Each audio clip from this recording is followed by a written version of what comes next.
Fast Times at Ridgemont High is a suburban high school film that follows a group of upper middle-class white students as they experiment with sex, romance, drugs, and other everyday obstacles of a teenager. This film follows the guidelines of a dominant narrative in almost all aspects. In Fast Times at Ridgemont High, the students are independent and their families are hardly ever shown. Stacy is able to invite guys over to her house because her parents are on vacation for almost the entire duration of the film. Authority figures are portrayed as antagonists, and the students reject or resent them. For example, Mr. Hand, the history teacher, is characterized as a villain, and the protagonist, Spicoli, rejects his authority by showing up to class late, high, and with the munchies. Academics in Fast Times at Ridgemont High are completely irrelevant. Grades, studying, and schoolwork are not mentioned or seen at all in the film. The focus for these suburban students is social success through romance, drugs, or popularity. For example, one character, Jeff Spicoli, seeks to barely pass each class. Spicoli orders pizza during one of his classic scenes with his teacher, Mr. Hand. Wait around and,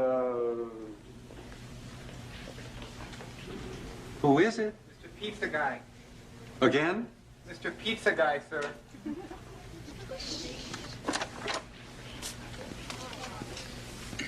Order the double cheese and sausage. Right here, dude.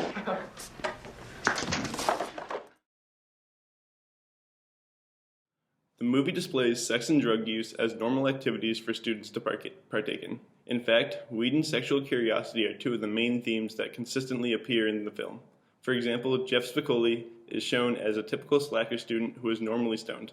In one of the beginning scenes, he steps out of his car that he hotboxed just before school, showing that it is not just accepted to use drugs, but a social norm.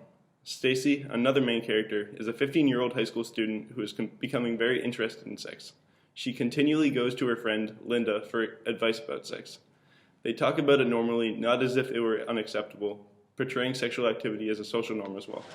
But you think they'd be better in bed? What do you mean better in bed? Either do it or you don't. No. They're like variables that I might not be good at. Like what variables? Like, you know, giving blowjobs. What's the big deal? I never did it. You've never given a blowjob? Never?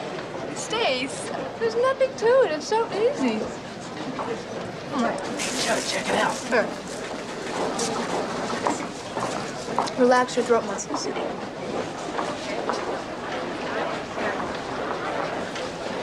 Don't bite.